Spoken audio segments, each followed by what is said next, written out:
Many more will have to suffer. Many more will have to die. Don't ask me why. The last night low, my stick flowing through the hay. Don't ask me. I'm not a good singer. I'm just trying to sing like Bob Marley. Our families, friends, fellow Africans, welcome all of you. We are here to share what is happening in Yokohama, Japan, from our leaders. It's almost 2 days when I started this series of live streaming from Yokohama, Japan, where we hear from our leaders. Uh, President Cyril Ramaphosa has spoken that Africa is not seeking aid, Africa is seeking partners. So we are going to hear from our leaders. Is it true we are seeking partners or we are seeking aid? We will start with President Ramaphosa himself, and then we'll go to President John Dramani Mahama, the president of Ghana. Then we will hear from the president of Kenya, President William Samoei Ruto. We know many of our leaders are there. For instance, President Bola Ahmed Tinubu, the president of Nigeria, also attended. The president of Angola, Mr. Lorenzo, also he's there, and many. President of Mozambique is there also. So, but leaders, some leaders are not there. President Netumbo Nandi Ndaitwah of Namibia not attended the summit. President of Botswana, Duma Gideon Boko, is not in Japan. Sahelian leaders are not also in Japan. We may ask yourself, the voice of Ramaphosa, John Dramani Mahama, and the voice of Ruto and others are the voice of entire continent, or African Union is there to represent the African continent, or each nation is there to seek partners or to seek investors instead of continent seeking partners. So let us now jump into this live streaming where we are going to hear from President Cyril Ramaphosa of South Africa. So join with me in this live streaming. If you have something to share with us, please do so through the comments rigorous section. process, Welcome. making sure that our exports do comply with the various requirements that many countries want. Globally, we are ranked number one exporter of rooibos tea, the best tea in the world, I might add. The number one exporter of macadamia nuts, the second largest exporter of fresh citrus, and the fifth largest exporter of volume of wine. I met one business leader today who described how wonderful and nourishing South African wine is. He took the trouble to tell me that he went to Stellenbosch and enjoyed the wine and had a little bit more than he should have. And he decided that he will not have wine anymore after lunch or during the day, will only have it in the evening. And he said, in the evening I can have as many glasses as I want. So that goes to testify how wonderful South African wine is. We are a global supplier of strategic and industrial minerals, as you had used in Japan's green tech industries. We are world leaders in the supply of platinum, and we had the CEO, Neville, also talking about all this. We are, in many, many ways, in the top class of producing a number of minerals, and critical minerals at that. Now, South Africa's exports automotive components to Japanese auto manufacturers across the global supply chains, the chemicals, the polymers, and the stainless steel and fabricated metal products. Now, these are important products that just go to testify about the partnership that there is between South Africa and Japanese businesses. And our products are not only export ready, but uniquely positioned to meet evolving Japanese consumer and industrial demands. Now, we have great pride in being able to be the home of 270 Japanese companies that have a notable presence in the South African economy, sustaining well over 250,000 local jobs.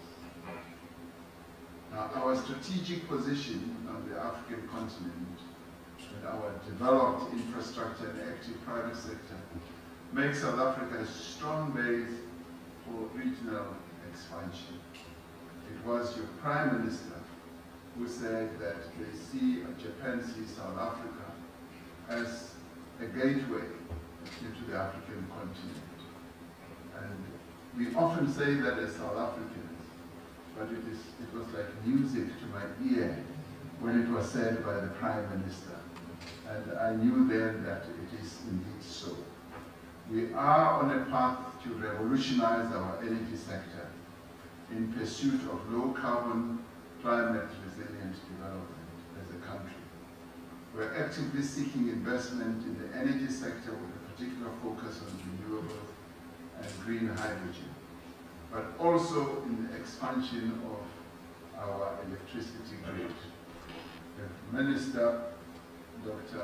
Ramaphosa, will have an opportunity to speak here and regale you about how recently he launched an opportunity for investment in the 14,000 kilometer grid network that we intend to install, where we're inviting the private sector to participate with us as partners so that we can expand our grid. But there are enormous opportunities also in renewable energy projects, in green hydrogen, and a whole number of other related energy opportunities. Now, South Africa is one of the most cost-effective hydrogen producers globally, and this has been testified to by a number of other people. We've introduced policies to promote the development of electric vehicle industry in South Africa. We invite co-investment on manganese, vanadium, platinum group metals, and other rare earths, with a view to beneficiate these. Also aimed at ensuring that we have clean energy and mobility markets. Now, investments in artificial intelligence, in agriculture, in diagnostics, in cloud services, and pharmaceutical manufacturing will serve both domestic and other African country demand. And our country's economic recovery is being driven by a massive rollout of investment in energy, in road, and in rail.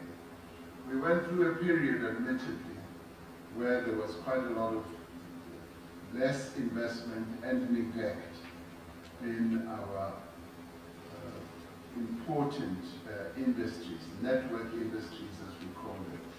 We are reviving all these and focusing our attention through an important project that we are driving from the presidency and from the treasury, including working together with all other departments in government. And through this, we are expanding economic capacity and improving the efficiencies of our economy. And we are also doing one other important thing, to improve policy certainty so that we are seen as reliable partners who can be trusted to stick to policy and not have policy implementation that is administered or executed at the whim of any individual. And we do have adequate investment protection mechanisms to reduce the risk that many businesses would normally fall prey to. And for prospective investors, all we would say is they talk to those who have already invested for more than 100 years in South Africa. We are committed to taking advantage of another important enabler. The enabler is the intra-Africa trade financial cooperation through the African Continental Free Trade Area. This is what makes South Africa being a gateway into Africa even more relevant. And under this Free Trade Area Agreement, South Africa is positioning itself as a continental industrial hub. The strengths that we have of being the most industrialized country on the continent will be best utilized when countries or companies utilize South Africa as a gateway to capture this market of 1.3 billion people, both in industrial activity, in manufacturing, as well as innovation. We invite Japanese businesses to co-invest with us in value chains anchored in South Africa that serve the continental market of all these 1.3 billion people. So South Africa is firmly behind the African Union's economic priorities, particularly when it comes to infrastructure, connectivity, climate adaptation, and industrial process. And through that to demonstrate its support for Africa's development. And through TICAD, today and yesterday, we've been able to also focus on economic development. Most of those who spoke, right from the beginning, from the Prime Minister's speech, the Secretary General speech, the Secretary General of the United Nations, and also the representative from the AU, the chairperson of the Commission, all of them, including a number of presidents who spoke yesterday and today, were speaking about economic development. So the economic development fire has caught on into Africa. Africa is clearly on the move, and it requires the support of all of you who are here, who are business movers and shakers. Africa is ready for development, and it is a market that is growing. We are also chairing key forums in the G20 and the G7 outreach that focus on a number of economic enablers, such as critical minerals, climate change, as well as industrial resilience. So South Africa and Japan can jointly advocate for a rules-based global system that supports fair trade, that supports sustainable investment, and value chain integration. And on this, South Africa and Japan have a great deal of affinity, a great deal of commonality. Together, we will be able to build industrial corridors in electric vehicles, in hydrogen, as well as in digital innovation. And indeed, in a number of other areas where a number of your own Japanese companies have been doing business for years and decades. And I was particularly impressed to get to know that a number of Japanese businesses are actually expanding, and they have a greater vision of what they want to achieve. But what was most impressive was the extent to which they're willing to work with us in South Africa as partners. You know, we should strengthen trading platforms for a number of products that we produce, and we should harmonize tariff and regulatory frameworks to incentivize the location of high-value manufacturing. And we must work also to translate our friendship into industrial and human development, with South Africa serving, yes, as the gateway into the African continent. I say friendship advisedly because in the conference sector I was able to meet a number of young people who have come to Japan, to your learning institutions, and who are in the process of learning Japanese. I'm sorry that I haven't stayed long enough to learn your language, because if I stayed long enough, I will be able to learn your language because that enhances friendship. And I'd like to make great friends with many of you by also speaking your language. It was Nelson Mandela who said that you should learn other people's languages because when you learn other people's languages, you break down barriers. I'm not suggesting that I have any barrier with you. I'm just suggesting that it would be a good thing.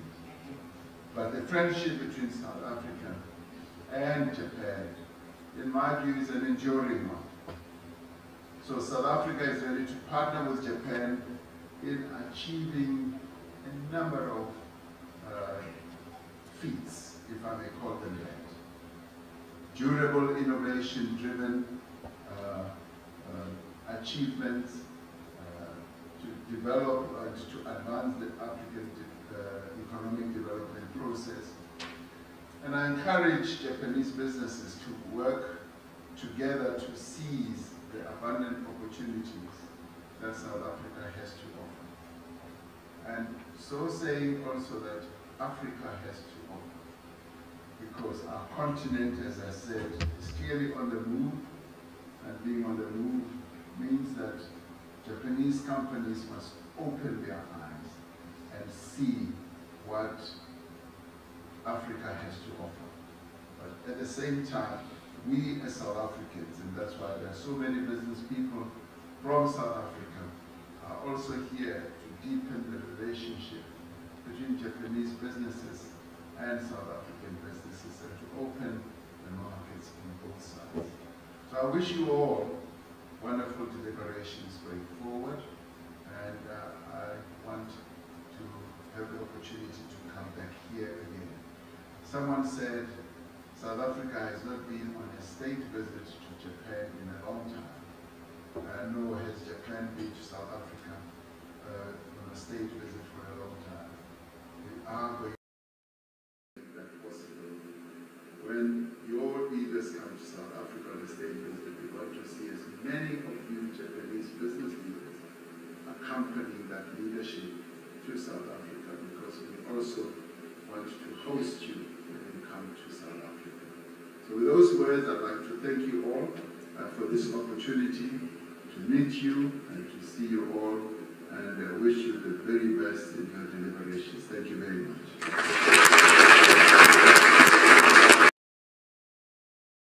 Yes, that is Mr. Cyril Ramaphosa, or you can call him His Excellency President Cyril Ramaphosa, the President of South Africa, speaking with Japanese investors, families, friends. You heard from President Ramaphosa talking about investment.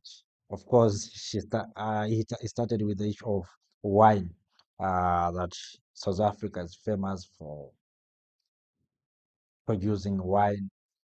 And also, he went in the issue of critical minerals. South Africa has critical minerals, main exporter of critical minerals and other minerals to Japan, and inviting Japanese investors to come and invest in South Africa. One thing that has shocked me is the issue of South Africa is a gateway, of course, we know, a gateway of these Eastern and the European nations to enter into the continent of Africa, especially from the southern part of the continent. But the issue of talking about continental free trade area, African continental free trade area, that there is opportunity in African continental free trade area. It's a good thing, but what I see, if we are not careful, we are going to have industries owned by other people, Africans becoming cheap laborers in those industries. Then looks like products are made in Africa, supplied in Africa, but in real sense, these products are not owned by Africans. For me, what I understand is that the aim of having Africa continental free trade areas is to help Africans to have their own industries, to produce their own goods and supply across the continent of Africa. That's what I understand. But as you heard from President Ramaphosa, talking about Japanese car industries, that right now South Africa has started producing electric cars, electric batteries for electric cars. But we know if South Africa has started, we know countries like Burkina Faso has already putting into action cars has already manufactured in Burkina Faso, and cars are in the streets.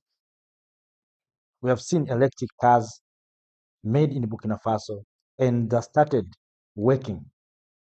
Also, we have seen Uganda with the company called Kila. If you're familiar, you can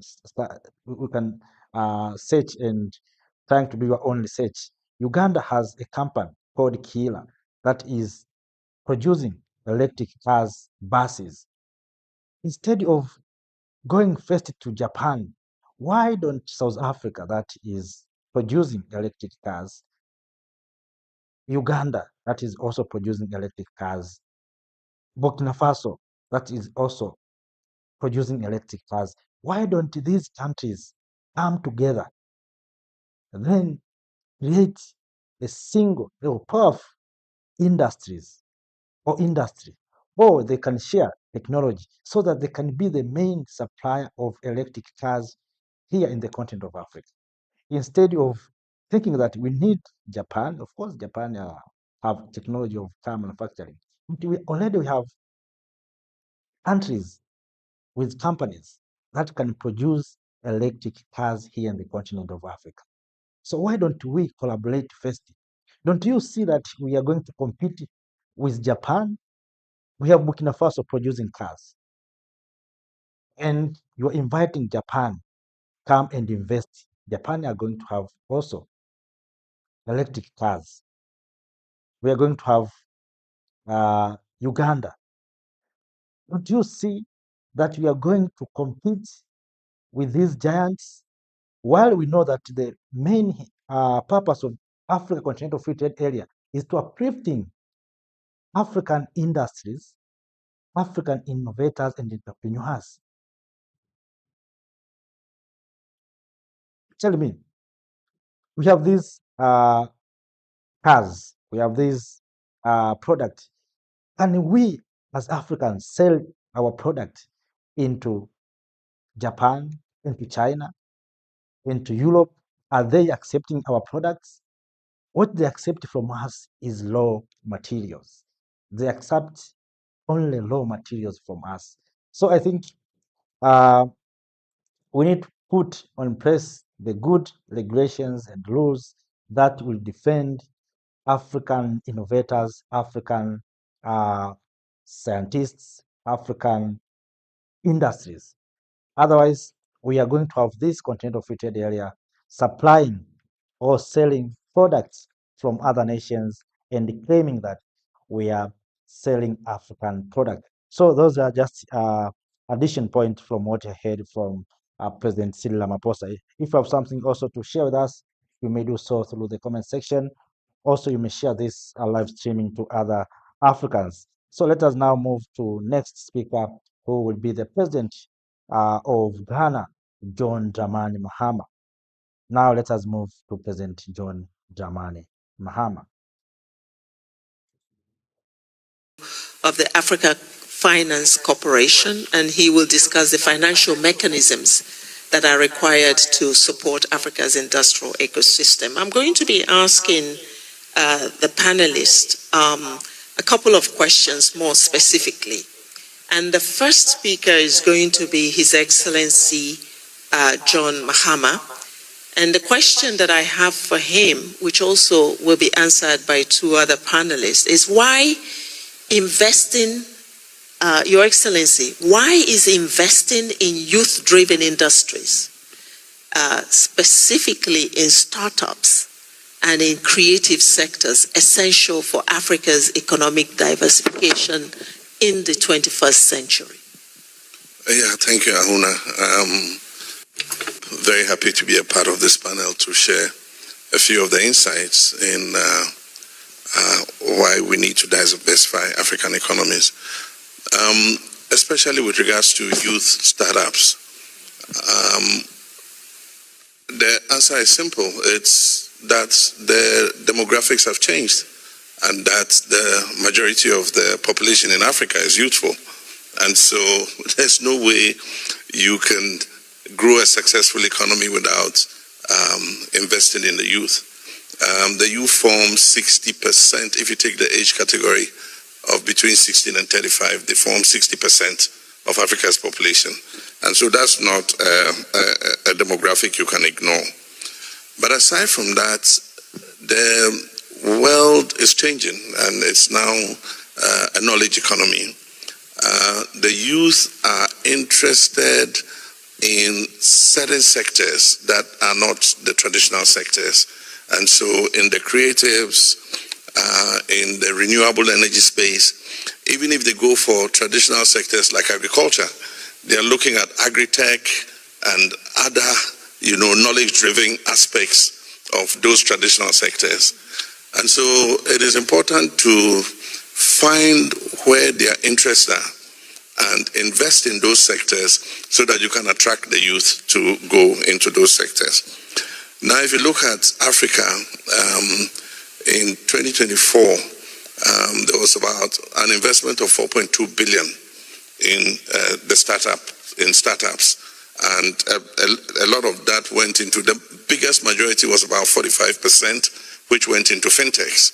The fintech space is growing at an astronomical rate in Africa, and is mainly driven by smart tech-savvy youth who have seen openings and are taking advantage of it. In all our countries, the change in the economic structure is happening.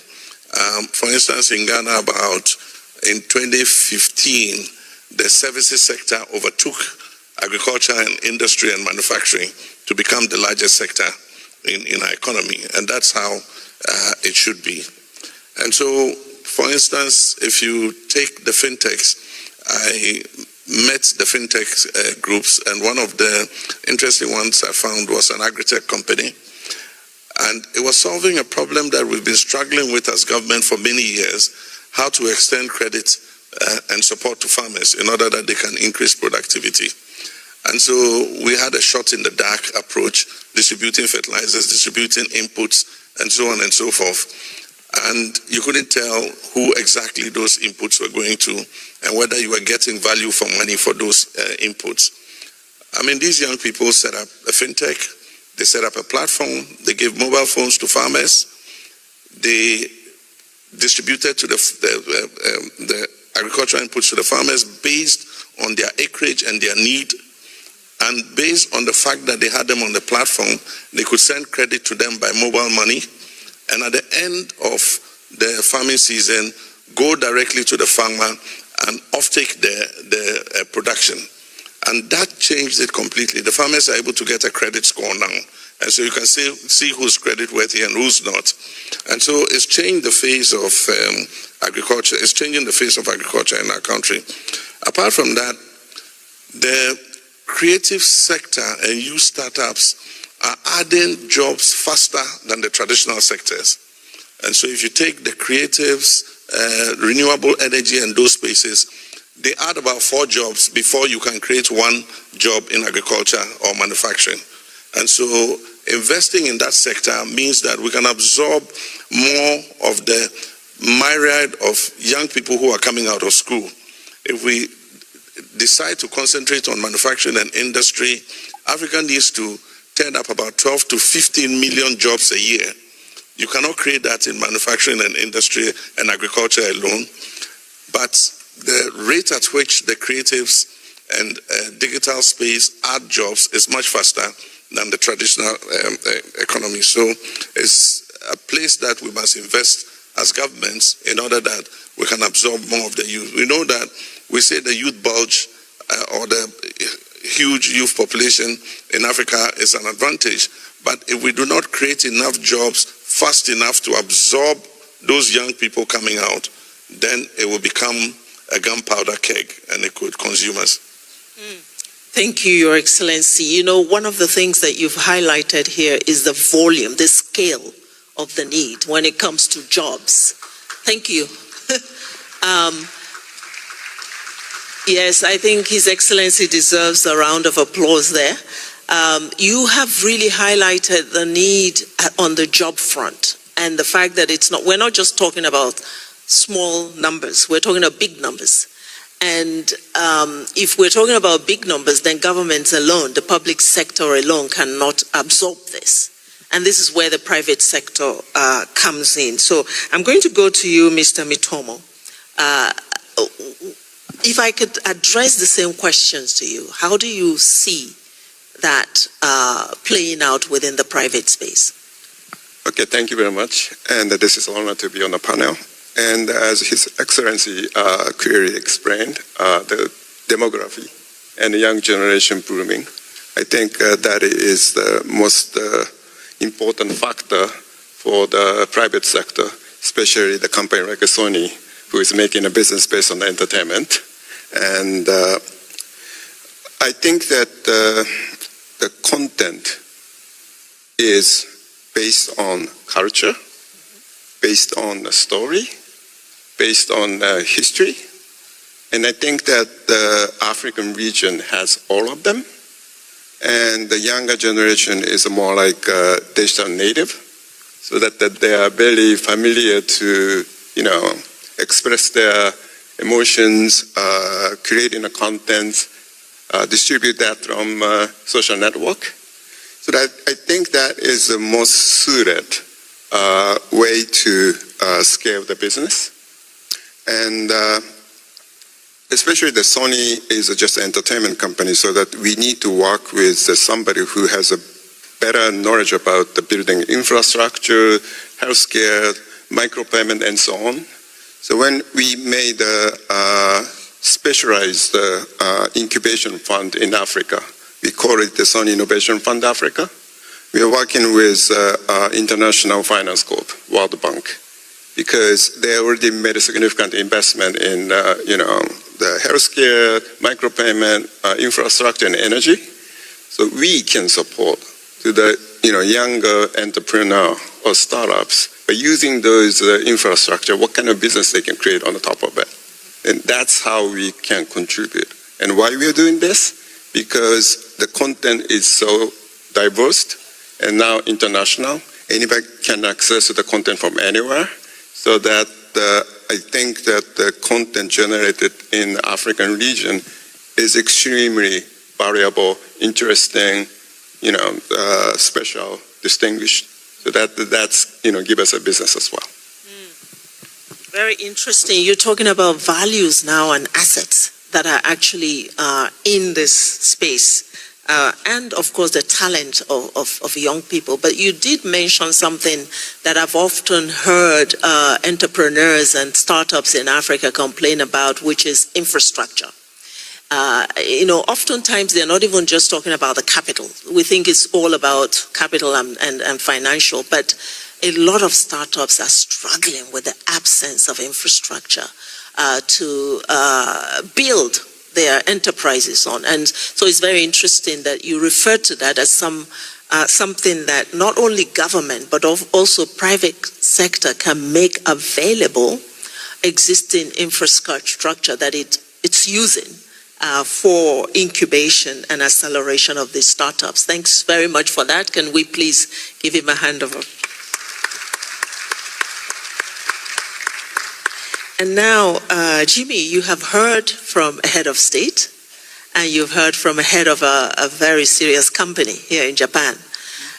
You are on the front lines in terms of what they are talking about, which is this new space of entrepreneurship, of non-traditional development frontiers.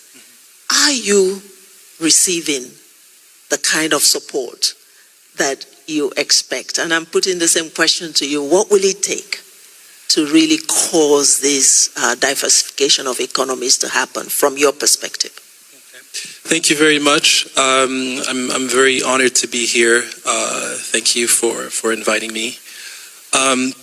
Your Excellency, your answer really for me, it really touches like the heart of how I feel about this question. It's very simple. At the end of the day, it's job creation. That's it. Can we create more jobs? And yes, we can. I'll give you an example. I'll give you two very clear examples. Just two random examples. There are a million of them that I could pick from. But let's take, for example, the DRC. In the DRC, there are over 200,000 artists. Last year, only 203 of them were paid music royalties. Okay? And it's a global problem as well. I'll give you another example. On Spotify, there are 12 million artists on Spotify, but only 71,000 of them made more than $10,000 last year. That's 0.6% of the 12 million artists on Spotify. So I think right there, it's very clear that, and this is the type of work that we're doing through Mood Swing, where we're creating ways for artists, producers, composers to monetize their work in innovative ways. And so what you said as well about the fact that it's got to be stuff that the youth loves to do, because they're only, I mean, you're going to have, by 2050, we'll have the highest youth population on the, in the world, and there are only so many minds that are going to absorb that. Do you know what I mean? So, and it's got to be, it's basically turning this talent, this passion into jobs. That's how I feel about it.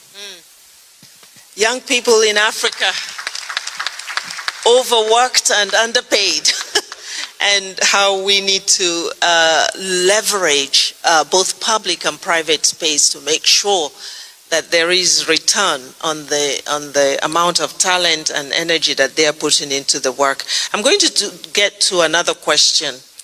And this one is for you, Dr. Tanaka, President of JICA. What enabling policies and institutional frameworks are needed to support innovative ecosystems that can compete globally while also remaining locally rooted? Well, thank you very much. I think we should do many basic things to create innovative ecosystem. I think the right infrastructure and capacity development of the people, and then development in many sectors, not just manufacturing, but art sectors with the agricultural sector. I think I agree with Jimmy completely that job creation is very important. And then in the case of Africa, you need to explore where you could create jobs. And so I think one sector, I think agriculture maybe is one area where, in addition to manufacturing and other sectors, JICA has been working on many of these areas and doing many traditional things like infrastructure and education.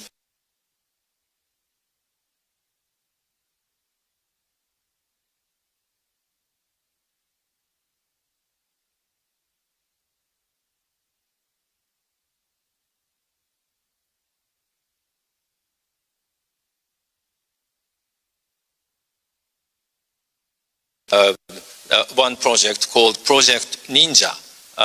Ninja stands for Next Innovation with Japan.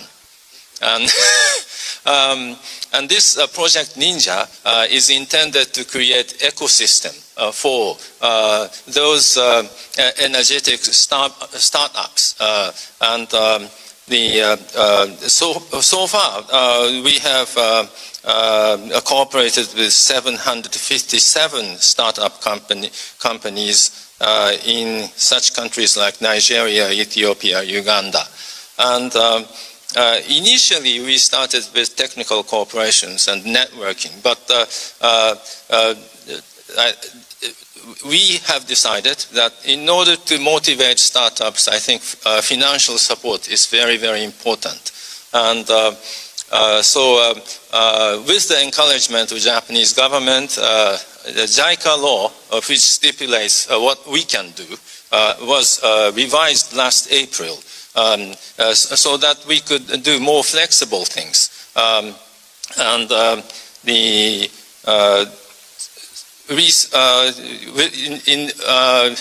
just this month, we started non-sovereign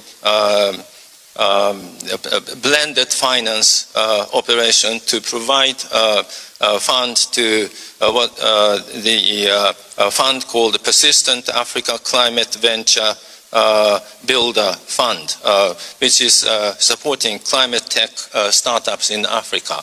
And so I think with this sort of financial support and also activities of networking, we would be able to encourage those startups which could really sustain their activities and which could increase their with increase job opportunities for youth.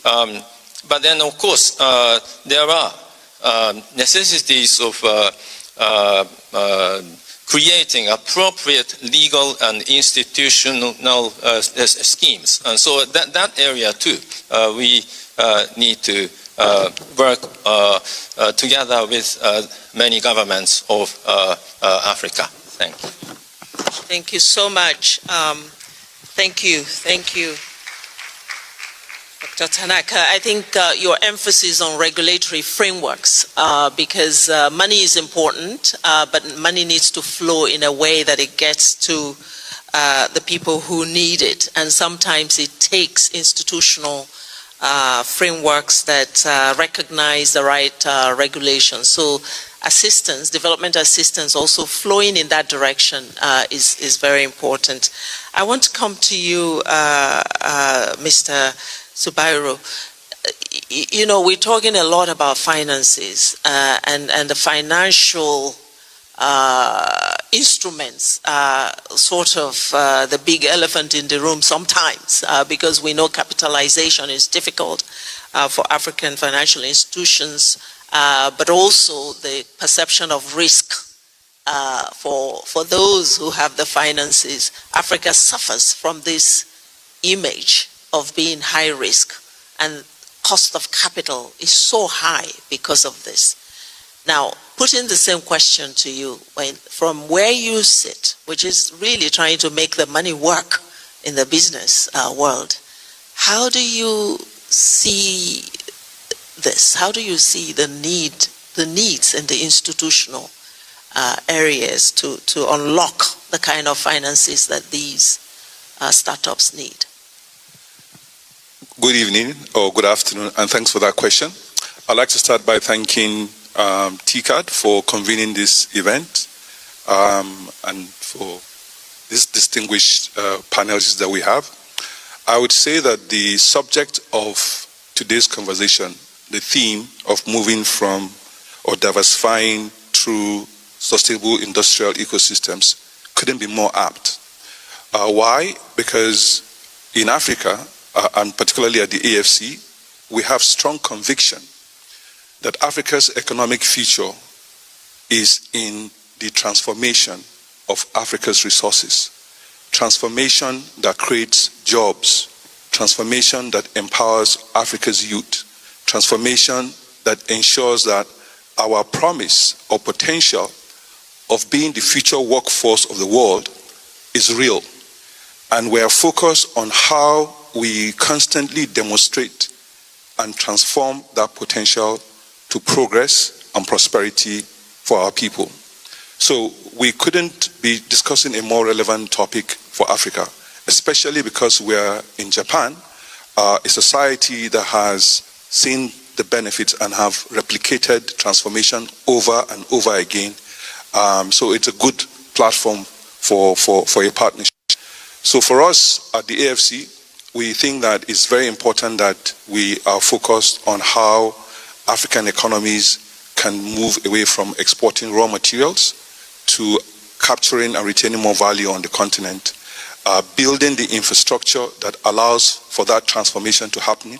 That means investing in energy systems, means investing in transport and logistics, means investing in connectivity, which is why we're very focused on building regional infrastructure. We're focused on building rail links, road links that ensure that the continent is connected. We're also focused on how we can ensure that the vision of economic integration happens. So if you recall, at independence, there was the realization that our economic or political independence means nothing without economic independence, and that we are too fragmented if we don't create regional markets. And the most recent creation of the African Continental Free Trade Area is proof of how vast our markets can be if we work together to ensure that we are building the infrastructure, especially that will connect our continent, and also ensuring that we build a productive base for goods to be traded to be made in Africa.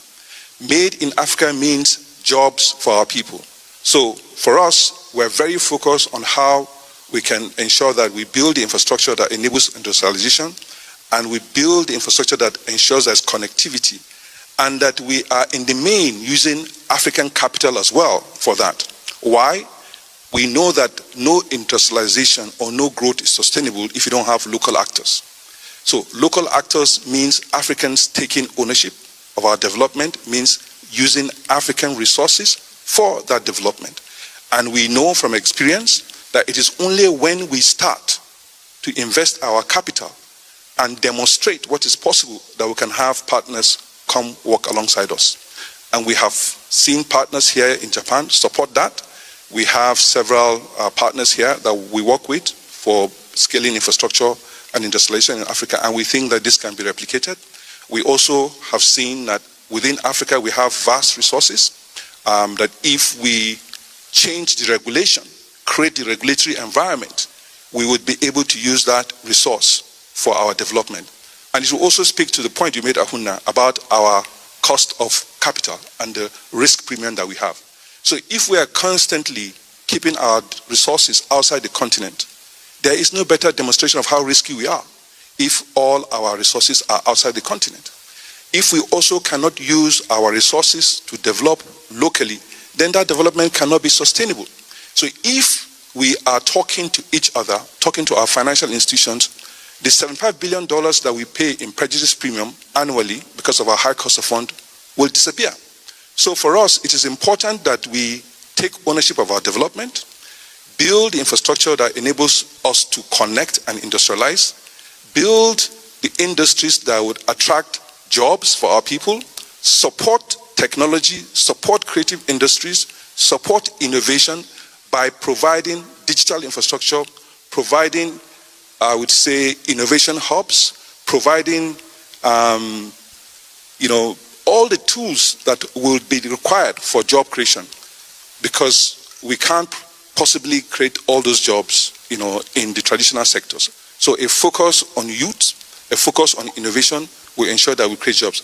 And just for us to land on this point, so if we take an example of something that's very basic that we need, for homes, for offices, for daily use, like aluminium.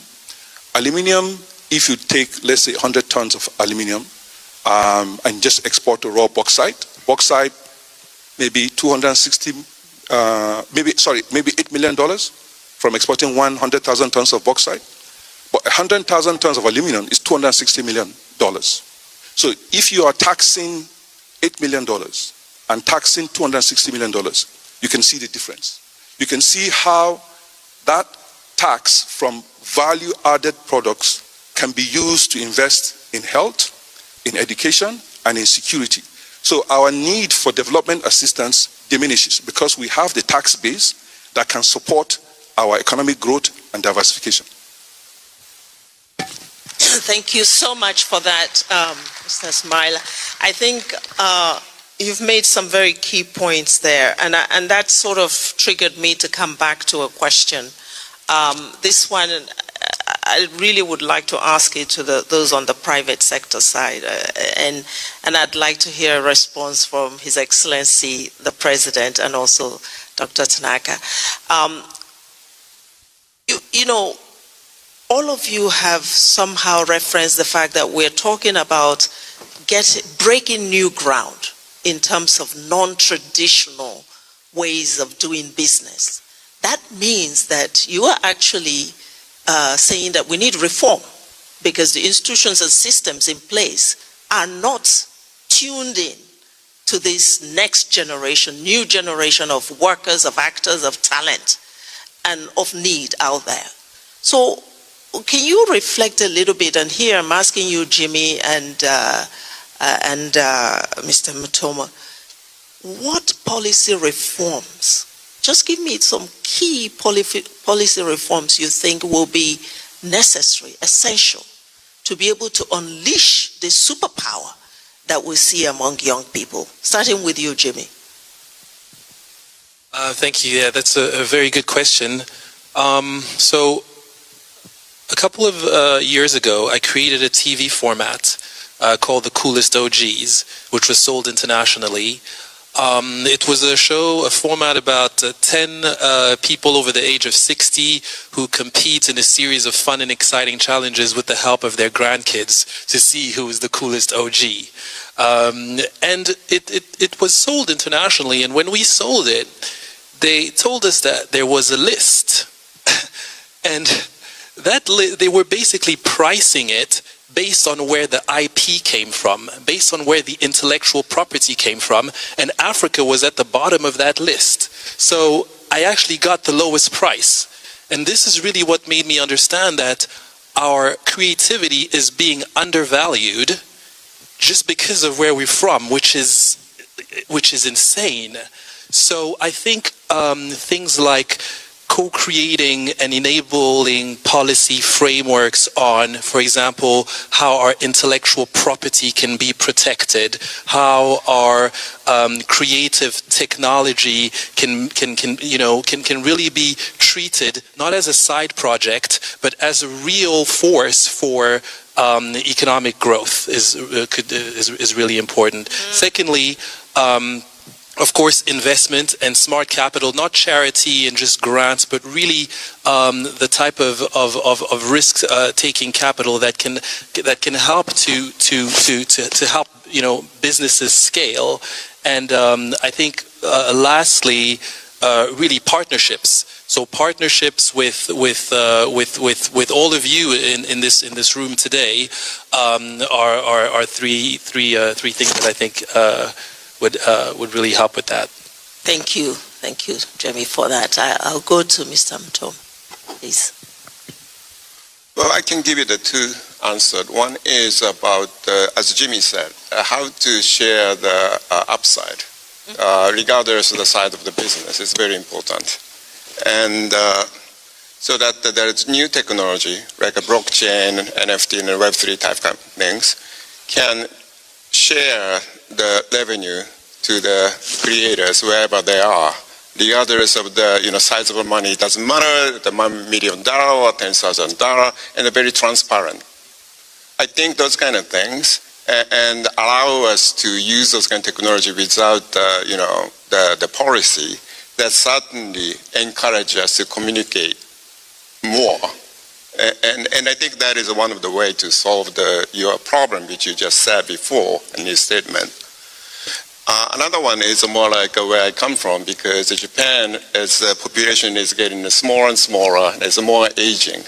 And Africa is the opposite. So I think that we are complementary. But how to work together, that sometimes, maybe because of the language issue, but to work together internationally, there are certain, limitation for us. For example, if you try to take examination license to work in Japan, it has to, the people has to take a test in Japanese or those kind of things. I mean, healthcare, I do understand, but... And I agree with you. I think what you're saying is super important, like especially, you know, with the population and the fact that we're complementary, right? But there's so many things where, for example, Africa's creatives, musicians, I mean, they're incredibly, you know, prolific, and they you know, they're so great. And you, for example, what you just mentioned now with the blockchain technology, this is, I think they're complementary. So, and I guess the language barrier and all of that. But what I'm saying is, if we identify certain you know, things that we can focus on and work together on, well, we can say, for example, well, you're really good at doing that. We're really good at doing this. Let's figure out a way to work together on that. You know, you might have some things that you can bring to the table because, I mean, they're already done pretty much. And some things that we're going to be able to bring to the table to make it go even faster, and to also exchange that that knowledge at the same time. And if it can't be done on everything, there definitely, you know, certain specific, you know, industries or sectors or particular places where you can make that synergy work, I think. Thank you for that. I'm coming to you, Your Excellency. Listening to all of this, where do you see public sector role in facilitating what the two gentlemen just described from a policy regulatory perspective? I think that the public sector must see the private sector as partners and not an irritant. In the past times, it's like, oh, this sector is just about profit and all that. And so the public sector had tended to crowd out the private sector. Now everybody uses the hackneyed phrase that the private sector is the engine of growth. But how does an engine operate if you don't give it the right fuel, healthy fuel, engine oil, hydraulic oil for it to be able to operate properly? And so that's the role of the public sector. We must create policy that creates the framework for an enabling environment for the private sector to grow. The private sector is not Father Christmas. It will go where it can get a good rate of return on investment. And so it's government's duty to create the space for the public sector to exercise its creativity. And that is what we need to reorient the public sector to do. I was Minister of Communications in the early days when the tech, ICT sector was exploding. And people were coming home and asking for licenses to set up internet cafes. And if you saw our regulator and the conditions you had to meet and all that, I mean, it was just crazy. I mean, by the time you go through that list, you would not be able to start anything. And so when I became minister, I said, but why license them? If you want to set up an internet cafe, why don't you just open it if you have the investment? And when we did, internet cafes exploded across the country. They didn't cause any harm. They didn't lead to any coup d'etat, nothing. When we're liberalizing our telecom space, they said, oh, telecom is so important. You cannot give it to the private sector. You know, it's sensitive. The CIA would listen into our conversations and all that. I mean, today, look at the telecom sector. It's contributing so much to the GDP of Africa's growth. So what we need to do is to create the right environment for the young people to thrive. We should not over-regulate. I met with the fintechs last year during the campaign, and I was asking them, what are your problems? And they said, over-regulation. Why don't you ease it up so that we can invest more? And so I think that we must not be too sensitive in guarding and trying to regulate and all that. We must create the space so that these young people can exercise their creative talents and contribute to sustainable growth in our countries. Your Excellency, please keep your mic for a second, because I'm going to fully exploit having you here with us for a few minutes now to ask you, maybe because I know you have to leave, one last question from your perspective. We're here in Japan. We are operating from a kind of a TICAD platform here, which has a core content around co-creation. And we just heard Jimmy talk about what Japan could offer to this space. when you think about really what we walk away from TICAD 9 on, when we think about unleashing the superpower of our young people on innovation and economic diversification, how would you craft this sort of collaboration? How would you frame the collaboration between Africa and Japan?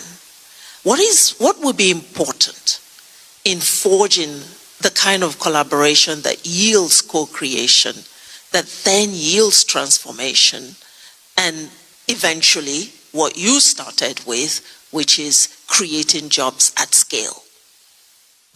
Well, I don't think that we walk away from TICAD, we wave a magic wand and everything happens. While we expect that we move from just handouts and ODA to trade and investment with our Japanese counterparts, there is also an obligation on us as leaders of Africa to create the kind of space that makes it possible. One, we need governance reform. We need to reduce corruption. We must have accountable governance. Our people must feel that their resources are being put to good use. We must make sure that our economies are stable and predictable, so that if a Japanese investor wants to come and invest or partner with our young people in the service industry or in industry or fintech or whatever, he knows that he has a stable, predictable environment to be able to make that investment, and that he is able to repatriate his profit if he is able to make that profit. And so there's a lot that behoves on us as leadership to create the right platform in Africa for that investment to be able to take place. TICAD 8 pledged $30 billion for investment in Africa. I'd like to see what the audit of that would be, how much went into what. But I believe that the environment in Africa is better now at TICAD 9 than it was in TICAD 8, because now we have the African Continental Free Trade Area. We have the beginning of a basis to bring the continent together, be able to set up in one country, but have a market of 1.4 billion people instead of a market of 33 million people in Ghana. And so we have a better platform today after TICAD 9 than we had after TICAD 8. And like my brother from the African Finance Corporation said, while the African Continental Free Trade Area is a game changer, we still need to put in the infrastructure to be able to trade amongst ourselves. If I want to export something from Ghana to Kenya, tariff-free, duty-free, even though we've signed the protocols, it's most likely that I'll put it on a boat. That boat will go to Europe before it comes back to Africa and to Kenya. And so my freight costs are going to be higher. And so the savings that I make in terms of being able to export duty-free, tariff-free are consumed by extra freight charges. And so there's still a lot that we need to do in Africa to be able to fully tap the potential. But I believe that Japan has the innovation, Japan has the technology, Africa has the natural resources, Africa has the young, innovative people. And if TICAD brings those two factors together, I believe that it would have been worth our while staying in Yokohama for 3 days. Thank you. Thank you, Your Excellency. And if you would allow, we would like to excuse His Excellency this moment because he has another commitment while we sort of wrap up with the rest of the panelists. Thank you once again. A big round of applause, please, for His Excellency.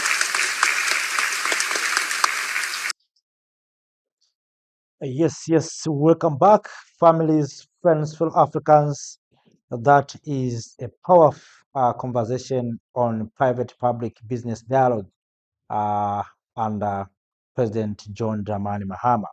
As you heard, my dear lovely families, friends, fellow Africans, President Mahama has spoken many things, good things that we need to do as Africa in order to succeed in development. So I will touch a few things. First of all, I would like to share my thought on the issue of governance. President Mahama has said that we need to reform our governance. It's true that our governance are not working well. We need to reform them. We need governance that is accountable, that is working for the benefit of citizens. Also, President Mahama has spoken the issue of corruption.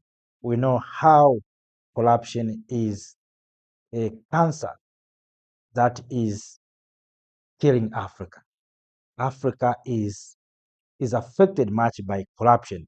If we can start fighting corruption, it's my hope that Africa can move forward. We have we have corruption in procurement. We have corruption that is killing people in hospitals where people are dying without drugs, without medicine.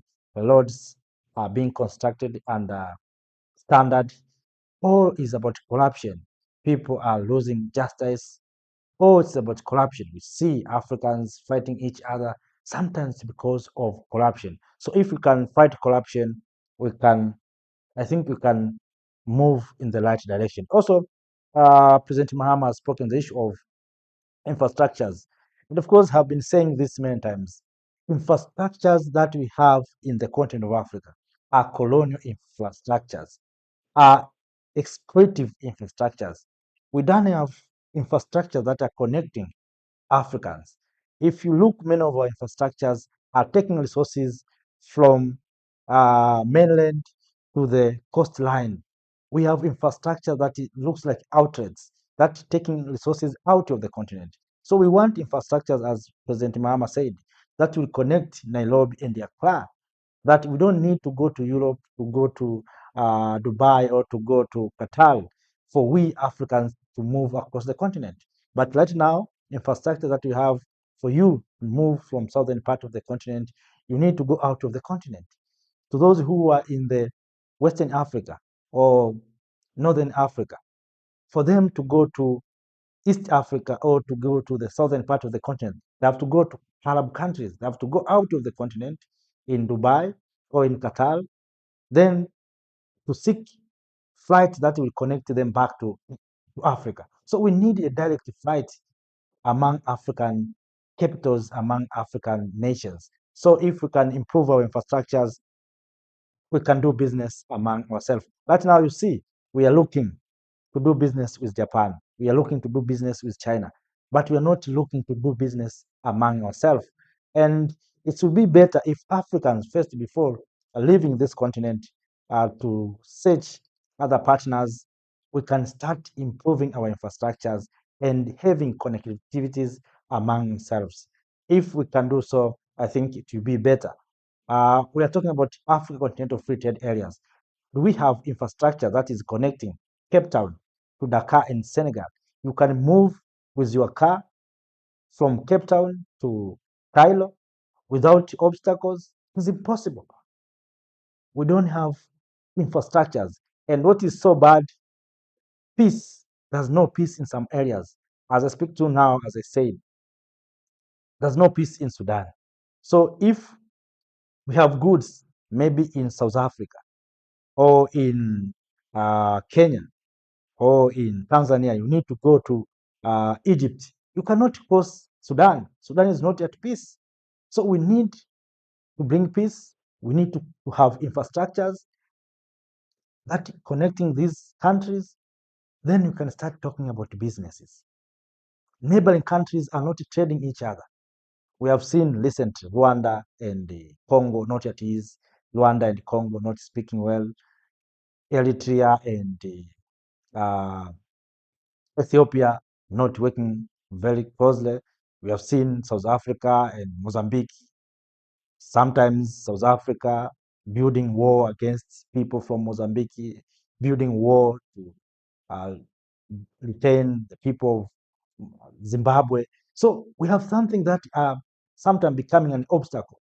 Tariffs are there, so visas.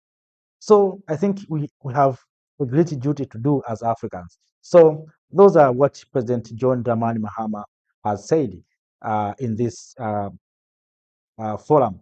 So let us now move to President of Kenya, President William Samuel Ruto. We are going to hear also from President Ruto. We started with President Ramaphosa. We came to President John Dramani Mahama, who was ended in a short moment ago. So we are now moving to President William Samuel Ruto.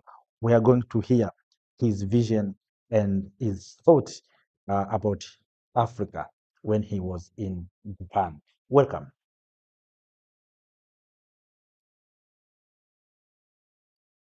I represent the Keizai Doyokai, which is the Japan Association of Corporate Executives. If you have And the something, please Africa-related share with committee us has been through the established comment about section. 15 years I'm ago, very and I've sorry to been those who basically involved maybe ever have since. been This is my our voice is not okay, but fifth all in TICAD, I all, think, to be I'm very sorry. participating. And I must say, it's probably the best TICAD I've ever seen in terms of the participation from the private sector. But having said that, though, for this session, I think TICAD, we know what it stands for. It stands for Tokyo International Conference on African Development. But with the moderator's prerogative, I think for this session, I think I want to rename TICAD. The TI, I think we should change into Trade and Investment Conference on African Development. And to entice even more private sector to get involved in this process. Now, in that process, coming from Japan, we all know it's going to be a growing, youthful, growing middle class, and there are a lot of opportunities, of course. But as a continent, it's very large, and there are large countries within that continent, but 54. In that respect, coming from Japan, having a Africa continent FTA, free trade agreement, would make even a bigger market for all of us. And so I think that's one important part of it. The second part, which is even probably more important, is that the history of the African continent, from where I see it, the value chain was always been extractive. But having the AFC FTA, I think it moves to more towards a regenerative, more inclusive kind of a value chain, which I believe is be important for our next generations going forward. On this very important topic, we have a very impressive lineup of panelists. Let me introduce them to you one by one. The very first is His Excellency Dr. William Samuel Ruto, who is the President of the Republic of Kenya. So welcome. Next is Mr. Norihiko Ishiguro. He's the Chairman and CEO of the Japan External Trade Organization, JETRO. Welcome. We have Mr. Lima Yadechea. He's the Chief Commercial Officer of Ethiopian Airlines Group. Thank you very much. Welcome. And we have Mr. Kenji Takaku. He's the Senior Manager and CMO of the Unicharm Corporation. And finally, we have Mr. Cass Kovidia. He's the B20 Sherpa. So welcome. Okay, so for our opening remarks, I would like to invite His Excellency, if you would like, please. Thank you very much, moderator, for this very important meeting and discussion on one of the most powerful tools of development in our continent. Two fundamental issues are central to the growth, the development, and the progress that we make in our continent. Number one is integration. The free movement of goods, services, and people. The challenge that we've had over the years is the interconnectedness of Africa. Challenges of travel from one country to the other, either by air, by sea, or by rail, or by road. Progressively working with partners like JICA, we've made progress not as much as we could, but we have made significant progress in modernizing our ports. For example, modernizing the port of Mombasa to make it much more efficient for purposes of moving goods and services around our continent. We are invested in transport networks. At the moment, we are discussing the building of the railway from Kenya to Uganda to DRC, and finally to join it to the other side on the Atlantic, and many other transport routes. So importantly, to connect Africa is of significant importance, and I must congratulate Japan for participating in connecting our continent. Secondly, is to make sure that we have a policy environment that supports and promotes intra-Africa trade. Today, intra-African trade is around 15%, compared to 60% in other regions, including in Asia, here in Asia. And therefore, the signing of the Africa Continental Free Trade Agreement, that was a milestone agreement, now signed by 47 countries, establishes the mechanism for us to remove barriers, to facilitate movement of goods and services around our continent. It is estimated that with the full implementation of the Africa Continental Free Trade Area, we should be able to unlock $450 billion of trade. We should be able to lift up to 30 million Africans out of poverty, and we can move our continent in the right direction. Kenya, for example, has taken the policy position that to facilitate the movement of people and goods and services, we have not only signed into the Africa Continental Free Trade Area to eliminate barriers, we've signed into the East African Community, we've signed into the tripartite agreement, and also COMESA, to build Africa into one single trading bloc with 1.4 billion people and a GDP of $3.7 trillion.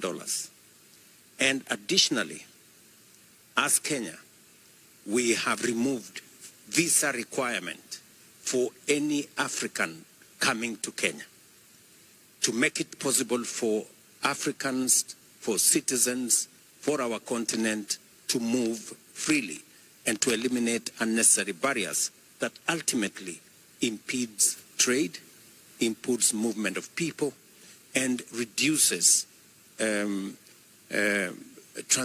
transition of services and other requirements that facilitate the development of our continent. Finally, is to work on instruments that also facilitate trade with other nations. Signed the EU Economic Partnership with the EU. We will be having a meeting as the Africa Union next month in November in Angola to discuss trade relations between Africa and the European Union, the 27 countries in the European Union. We are renegotiating AGOA with America. We are signing other agreements with other countries. And TICAD provides us an opportunity for us to have a conversation with this great country, with Japan, so that we can equally look at eliminating barriers that impede trade between Africa and Japan. A case in point is a discussion I had with the Prime Minister of Japan 2 days ago on looking at how we can remove barriers on our agricultural goods that come to this country. Kenya exports tea, coffee, horticulture, macadamia, avocado to many European countries. But unfortunately, we still have barriers of trade of our agricultural goods to Japan. We are looking forward to use the TICAD framework to negotiate as Africa so that we can have greater market access to Japan, to Asia, and use Japan as our friend to launch our way into the Asian market. And that is what brings us here to look at regional trade, intra-Africa trade, and to use it to drive our progress, our prosperity, and our business. Thank you so much. So, Your Excellency, thank you so much. Obviously, Kenya is in the leadership position on the African continent, but having that leadership for the entire region for this free trade agreement is, I think, is a very important message to send to our government as well. Thank you so much. May I turn to Mr. Ishiguro from JETRO, and congratulations on a very successful business exhibition, which I thought was wonderful. But please make your opening remarks.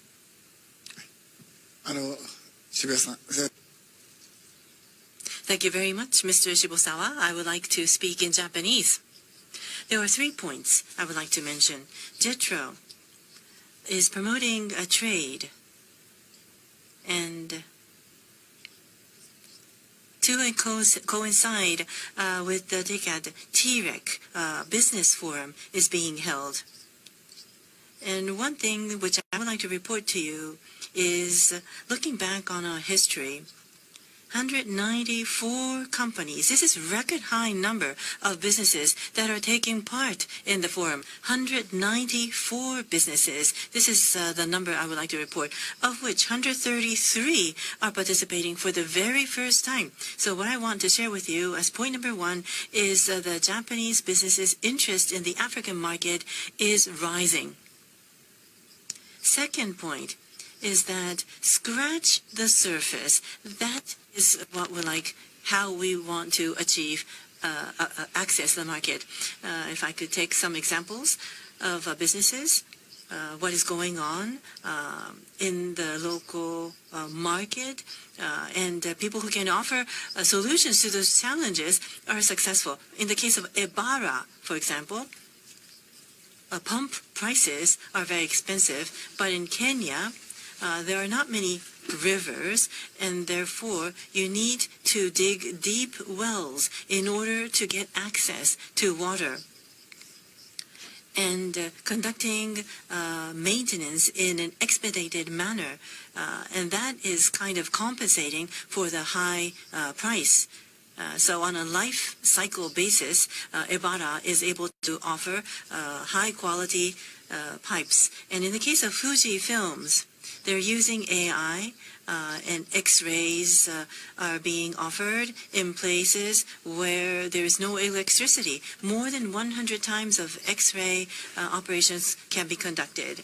So in this way, there are companies that are taking on the challenges to address societal problems or challenges in Africa. Not just scratching the surface, but entering into the market deeply is very important. The third point, as was mentioned by Shibusawa-san at the outset, I feel that we're entering into an era of investment. International cooperation, of course, is important, but the role is that is expected of Japan is investment.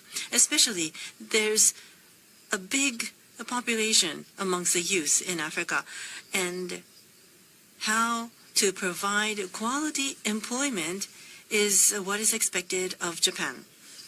And therefore, at JETRO, we're going to promote investment, that's number 1, and also support startups. So to provide a lot of employment opportunities for the youth is very important. And the third point is a point that was covered in the business forum about the pop culture.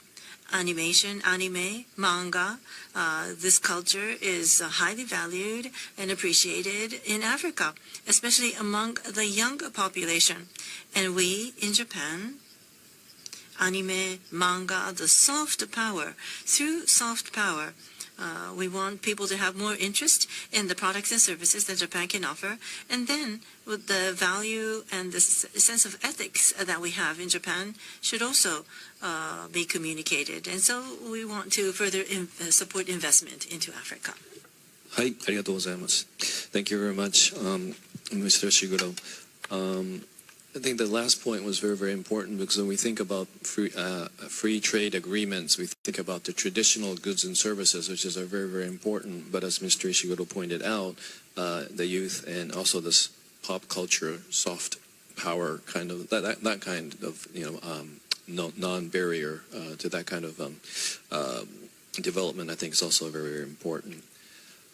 His Excellency mentioned about connecting, integrating not only goods and services, but people. And I believe the airline industry is very good at connecting people. So I would like to invite Mr. Lima Yadeja for his opening remarks.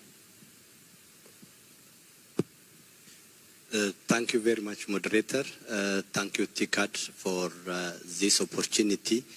As His Excellency the President said it well, connectivity is very much needed in the continent. We in Africa have a huge population of more than 1.4 billion, and the amount of goods being transported through the continent is huge. At Ethiopian Airlines, we do fully understand the need for timely continental free trade area, and we appreciate the initiatives by African Continental Free Trade Area. And being in this business for the last 8 decades, we are the true witness to observe the development and also change of human life by being connected to the rest of the world, not alone the inter-regional integration.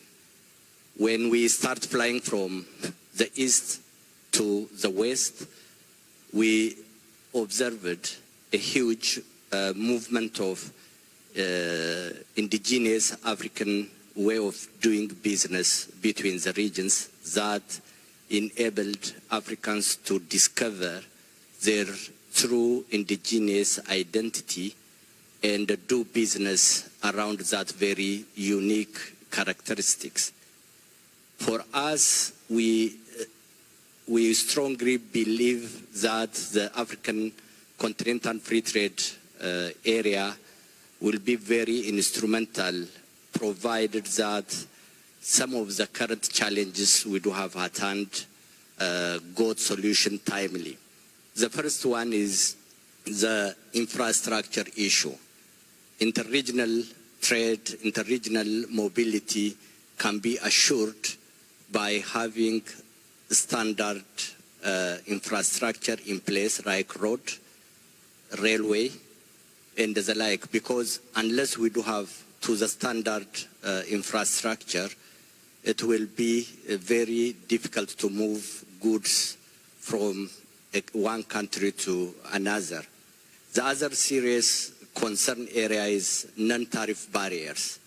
The bureaucratic customs, licensing, and also inconsistent regulations between countries inhibits the movement of goods timely.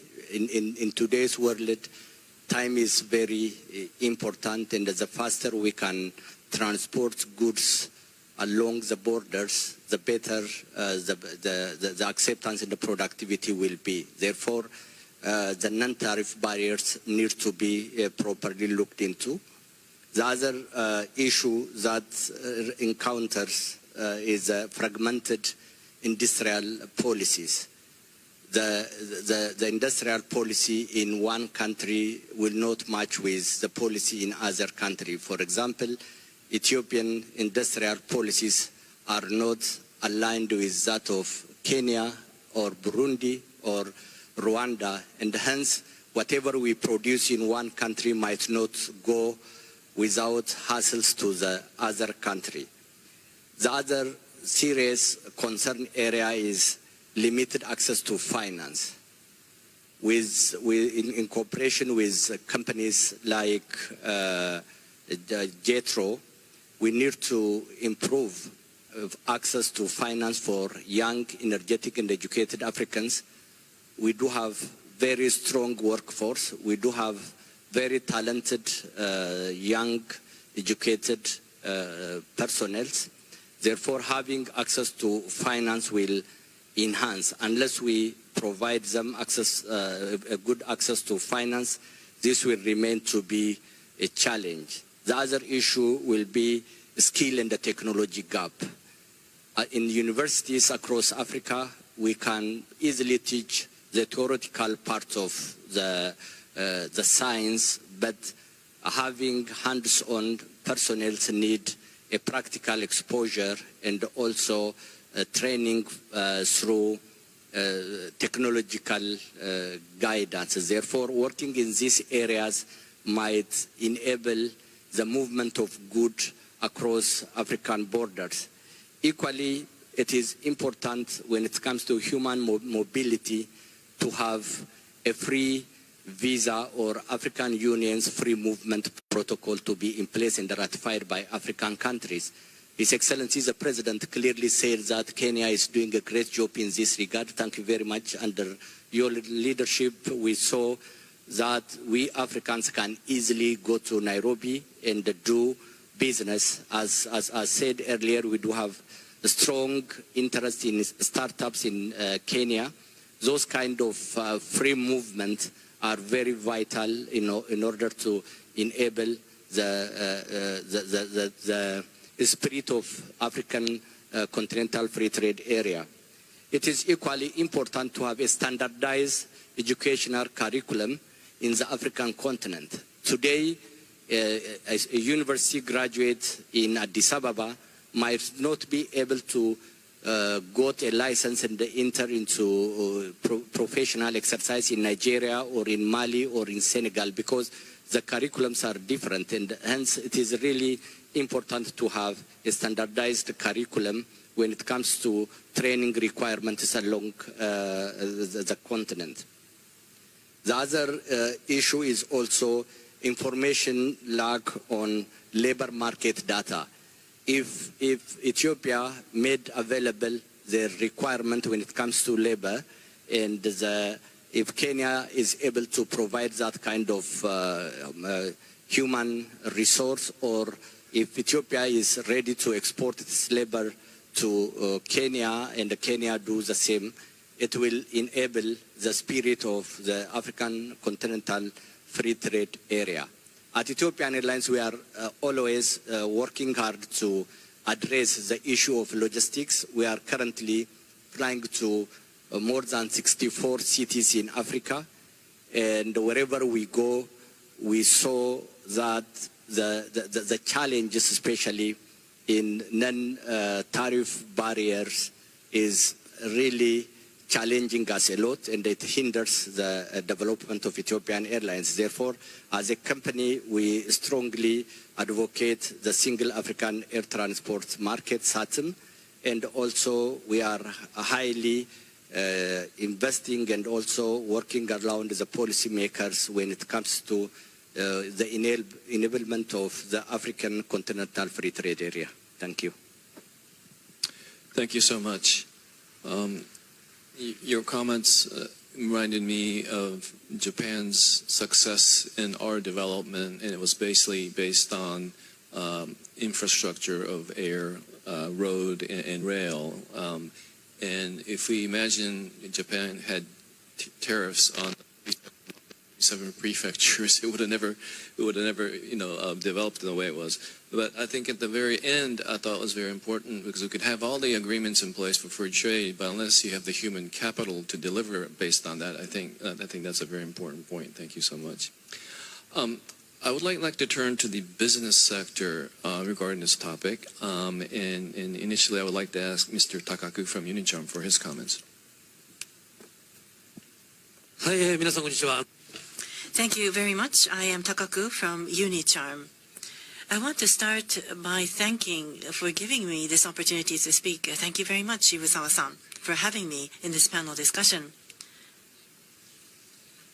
So I want to speak along the theme of this panel discussion, promoting inter-regional African integration and connectivity within and beyond Africa. I would like to speak from the perspective of a private company. But before that, let me introduce you to Unicharm. We provide diapers for babies and adults and sanitary products in developing nations and advanced nations.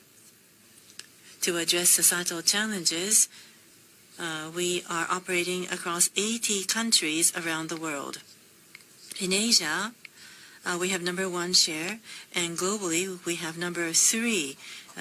We are number 3 in terms of market share. We're very grateful to say that 70% of our business comes from international business.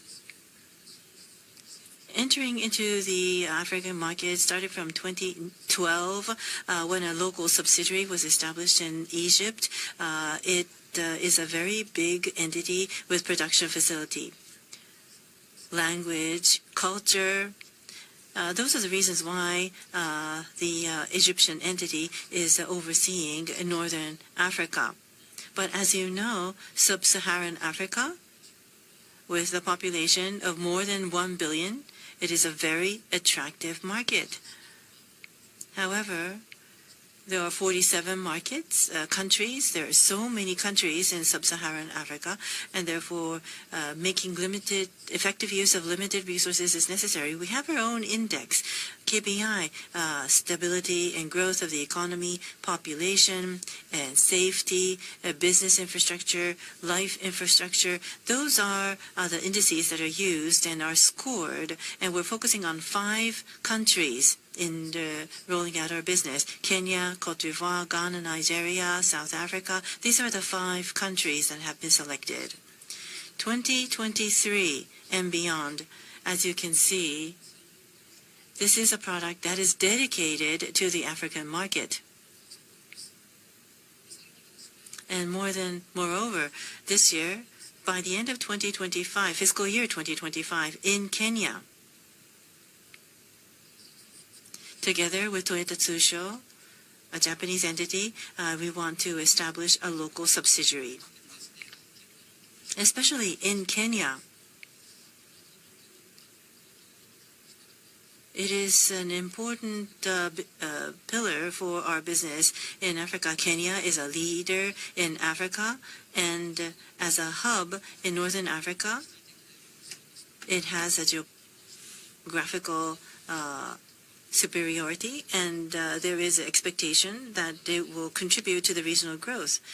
And therefore, integration of Africa and connectivity within and beyond Africa will be a benefit for us. And at the same time, locally produced and locally consumed. And therefore, localizing management is imperative for us. Producing and distribution based on local needs, having a good understanding of the needs of the local people, and produce products and distribute the products that will create employment is what we want to achieve. And this is what I've brought with me today. This is a sanitary product that consists of 1 sanitary product in each pouch. And this is a product that any consumer can buy when they need it. So integration of the African region is something that will expedite the access of capital from Japan. Moreover, when we do our business, for example, customs clearance or receiving license permits to do business, it's quite cumbersome to do that in different countries, but if it becomes standardized, I'm sure it will be conducive to accelerating the process. And lastly but not least, I would like to say that our business is empowering many women locally. Small-sized kiosks. We would visit these kiosks and meet with the owners and engage in dialogues and conversations with them in selling our products. And of course, we are selling sanitary products, but at the same time, we talk about periods, about the knowledge to enlighten the local people. So the use of sanitary products is still around 40% in Africa. And together with the government officials and government staffs, for example, sanitary products to be offered in primary schools and offering education programs. So we want to contribute to the local community. And at the end of the day, that will support the empowerment of women in the society. In order to make this possible, as I said, African integration is necessary, and connectivity within Africa is indispensable. And so with this meeting as a trigger, I hope we will pave the way going forward. Thank you. Very much. So for the promotion of intra-regional African integration connectivity, we can have all these rules in place, but I think Mr. Takaku made a very important point, especially for the consumer businesses. You have to be close to your market. So thank you very much for that. Sorry to keep you waiting, but Mr. Kovida, may I have your comments, please? Thank you very much. Let me just quickly say what the B20 is. So the B20 is the business stream of the G20, and South Africa has the honor of chairing and hosting the G20 this year. And we are, as the business organization, the biggest business organization in the country, hosting the B20, and I am the B20 Sherpa, essentially leading the B20. We have put Africa at the center of the agenda for B20. And through 8 task forces, we have looked at issues that are totally relevant to the continent and actually contribute to the need and talk to the need for the continent to become more integrated and for value chains to be more integrated and for the continent to actually address itself as a single block in many issues that it needs to deal with and in many negotiations it needs to have with multilateral organizations and others. So I'm just going to quickly run through the themes, the 8 critical areas that have come out of the B20 and will contribute to the theme of this panel. The first is to power infrastructure and industry through capital access. And we are looking at a number of priority issues. One is blended finance, innovative financing mechanisms and instruments, and finance access to finance for SMMEs and underserved groups. We're also looking at and making recommendations on the problem of debt faced by the continent and talking to what rating agencies need to do to have a different approach towards the continent and the way they rate the continent and rate countries on the continent. The second is to drive food security through sustainable agricultural value chains, which we think is absolutely critical. And the priorities we're looking at is the resilient food systems, climate-smart agriculture, empowering agri-businesses, and driving food security through a focus on affordable, nutritious diets and resilience to global shocks. The third one is to build sustainable and climate-responsive economic systems.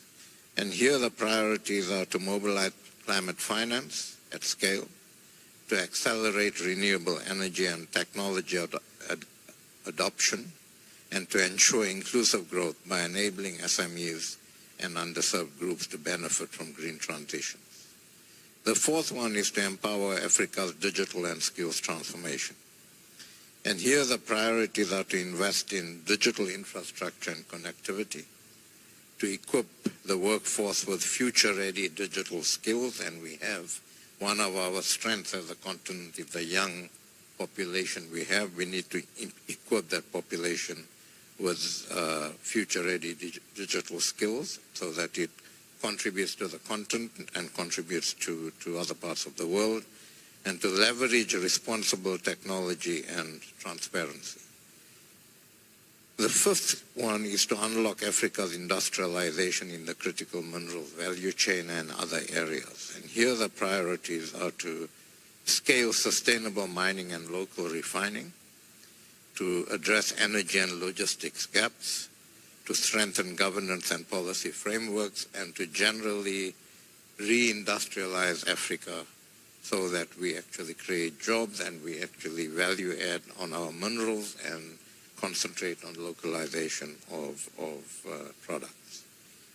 The sixth theme is to foster business resilience and market stability. And here we want to looking at enforcing governance and anti-corruption measures, looking at rules-based trade and how we promote that, and looking at SMMEs and regional integration by harmonizing regulations.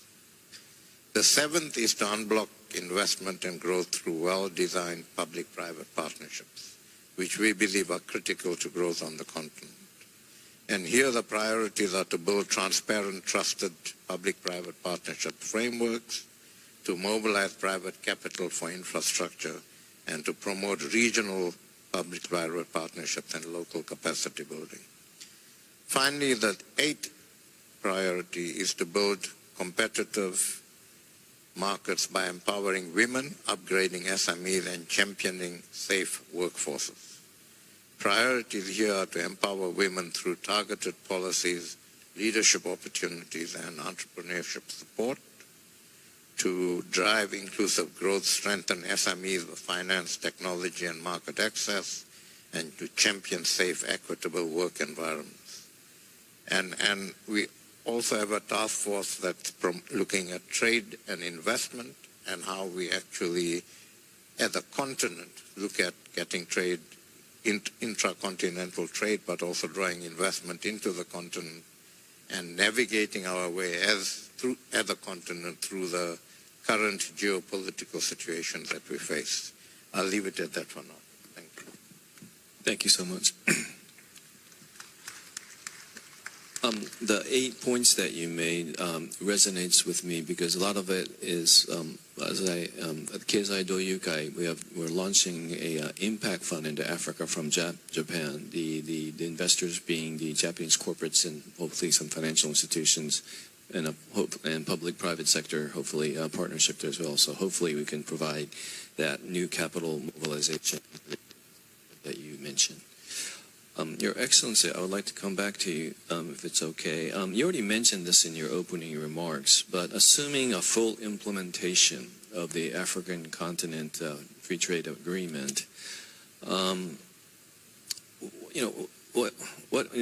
are many benefits, obviously, but what is the key benefit for the private sector business that's already operating, you think, on the continent?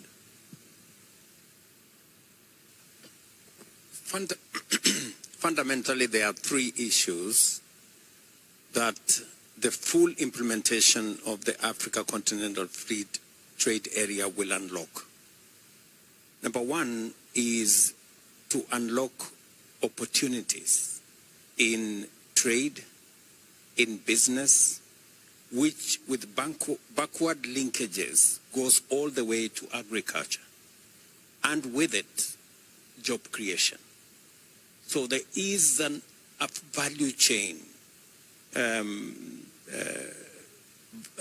value chain benefit from productivity through agro-processing that creates jobs and creates value, to SMEs that then participate in markets and trade and business. So there is a lot that can be unlocked, and that is why I said that the full implementation of the Africa Continental Free Trade Area is going to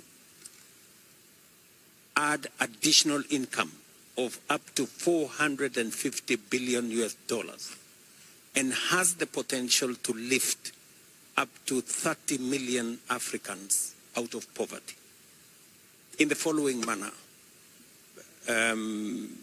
that whole trade infrastructure taps into the skills, the expertise, the knowledge of our young people and brings young people into the center of trade, investment, and business, either working in our agro-processing and value addition ecosystems, or whether it is value addition of agricultural products, value addition of our minerals, value addition in our motor vehicle assemblies, technology assemblies, and the whole of that space.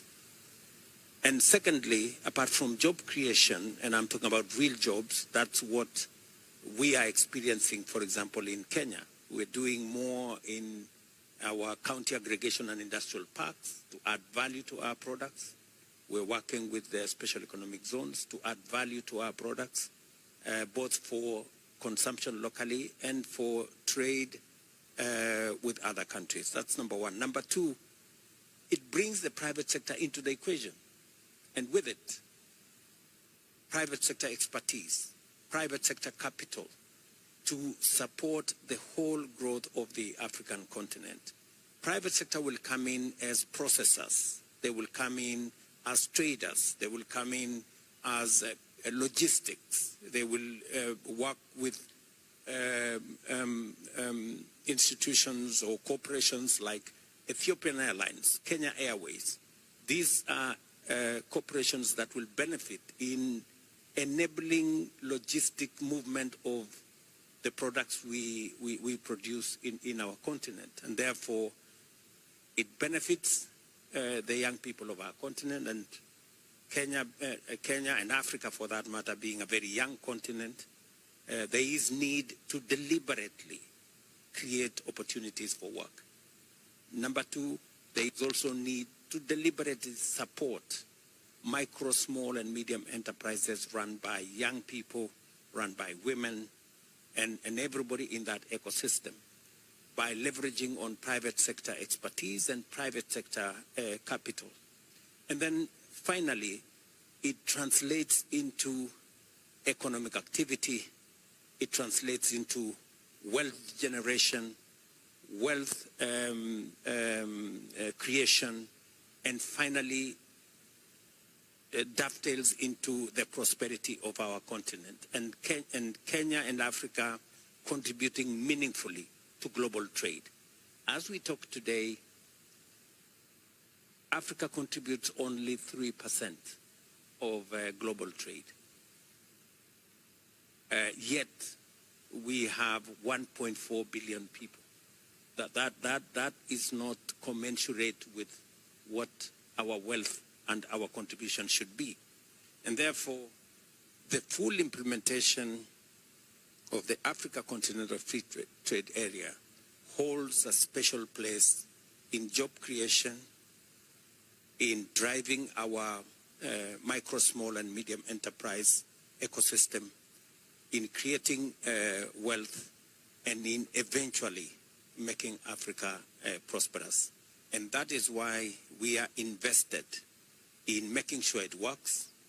In November this year, in Angola, we will be discussing the reform of the Africa Union to be a fit-for-purpose organization. My colleagues, African heads of state and government, chose me as the champion for the reform of these institutions. And we are aligning our institutions so that they better serve our continent, our young continent, to better serve the young people that we have in our continent. And therefore, we are focused on making sure that working with partners like Japan and other partners, and as I told you, we will not only be having this conversation with Japan, we will be having this conversation with the US, we will be having this conversation with the EU, because we believe there is value that Africa can bring into the equation.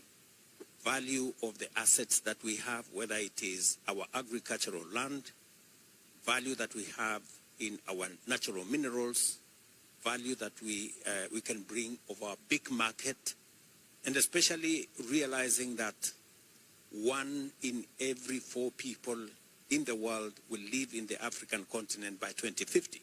So we will form the largest market, and it is us as leaders of today to prepare ourselves and the entire space to be ready for the Africa that we are looking forward to in the very near future. Your Excellency, thank you so much. Seemed like to me, thank you. The private sector, I think the role, as is mentioned, is all about value creation. So that's what it leads to, I believe. Ishiguro-san, the same question. In full implementation, what does it mean for the private sector?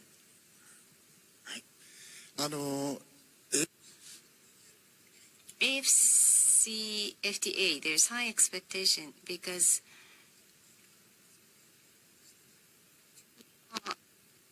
but same thing has been said, 1.4 billion of population, GDP. Africa is already 70% of ASEAN GDP, but unfortunately that's divided between 54 countries, and it's difficult for Japanese companies to grasp as a whole. But if we can capture that as a whole through African continent FTA, it's going to make it easier for Japanese companies to take inroads. So institutions and standardization of norms are what we hope for. So one standard will be effective in another country. That's the ideal. And also supply chain will be established in that context. It's something that already occurred in ASEAN, but unfortunately Thai and Cambodia are in conflict. But Thai plus one kind of supply chain was established in ASEAN. And with AFCFTA, we could also expect such a model to emerge in Africa. Japanese companies investing in Africa and creating new values. That's what we are expecting. Thank you. So, thank you.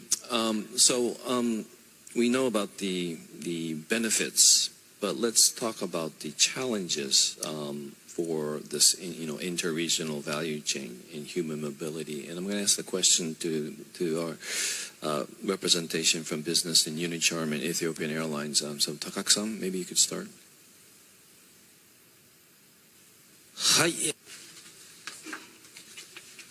Yes, as was mentioned, there are challenges. For example, early implementation of AFCFTA. This, I think, is what we hope for. For us in the private sector, when we think of doing business in a country, we will be making big investments up front. We are in the equipment business, and therefore, for stable business operation, a certain scale is indispensable. And therefore, doing business, it's not really about doing business in one country. How we can use that country as a gateway to do business in more countries. That is an important mandate for us. There are inefficiencies in the African continent, but with the full implementation of the FTA, there will be a value chain that will be built, and therefore big opportunities for business to thrive. In addition to tariff, there is the approval system, which is different by country. From our factory in Egypt to West Africa, if we want to ship products, we need to go through the approval process in each country, and this process has to be addressed in every country we enter into from scratch. It could take a year at times. So I will be looking forward to addressing this matter so that there is more of a harmonization or standardization and be more simplified so that it is more conducive to building a value chain. especially when it comes to infrastructure and education, talent development, working hand in hand between the public and private sector. It's very important. Unicharm, a Japanese company, we want to grow together with Africa. And we will conduct management, locally based management, to contribute to the development of the local community economy and generate employment to enhance the living standards of the local community. That is all for me. Thank you. Mr. Lema, may I invite your comments? Yeah, thank you very much. We at Ethiopian Airlines strongly believe, for a fact, we say we know Africa by heart, because we are in the continent doing business, as I earlier said, for the last 8 decades. For the AfCFTA, the African Continental Free Trade Area, to be fully in implementation, it is high time to liberalize the African airspace. It is high time also to liberalize the way we do when it comes to governance and ownership of critical infrastructures like airports and handling at those very airports, because since in majority of African countries those kind of services are monopoly, it lacks the possibility for companies like Ethiopian Airlines to negotiate and get service for a value of money that we pay. Therefore, we Africans need to strongly work on infrastructure development, liberalization of services, and also the non-tariff barriers need to be seriously looked into, because those kind of bureaucratic way of doing things will encourage corruption, which in other way creates inefficiency that hinders the development, the required development and the spirit of the African Free Continental Trade Area. We strongly also recommend that the visa issue in Africa is of a serious concern, because as an African, it is only very limited countries like Kenya, Rwanda, Ghana, and the like, which allow Africans to obtain visa on arrival or get free access.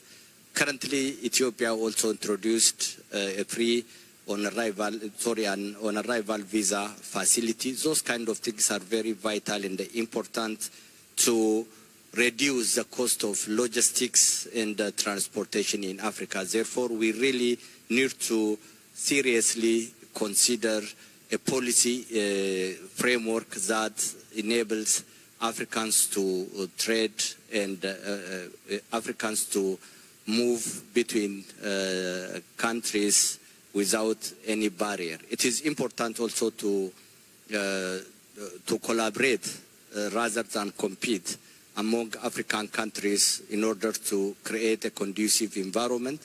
In order to do so, we have a lot to learn from countries like Japan, and it is also important to closely work with companies like JETRO, which are trying to bring the Japanese business and the capital into Africa, because one of the critical factors in Africa is access to capital.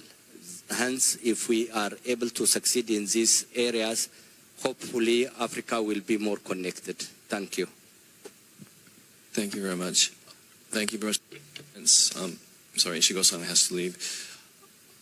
So the session, I'm sorry, in Japan, we can't be over time. And we have to apologize for being 30 seconds over, and actually I'm 3 minutes 30 seconds over. So my apologies, and apologies to Mr. Kovida for not being able to invite your final comments as well.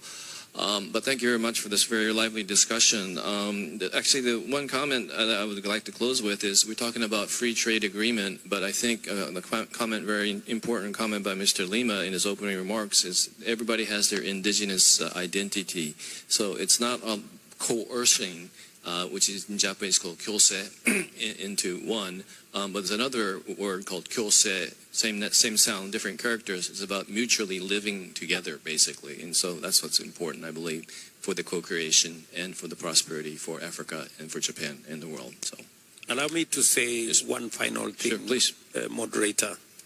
In our audience is our Deputy Chairperson of the Africa Union Commission. And part of the reform that we are working on is exactly to address the challenges the private sector is raising, that we should have a unified, standardized approach where business can, like a one-stop shop for Africa to be able to speak with one voice. And the reform that we are undertaking at the Africa Union Commission is so that we can give greater leeway and power for the Africa Union Commission to speak for Africa, to act for Africa in a unified manner. And the Africa Continental Free Trade Area will create a bigger pool and a larger market and standardized mechanisms that would allow private sector to thrive as we drive trade in our continent. And I'm sure our Deputy Chair will pick it up as we work on the reform process. Okay, Your Excellency, thank you very much for your closing remarks, and the session is closed. Thank you so much. ありがとうございました。Thank you very much. So please give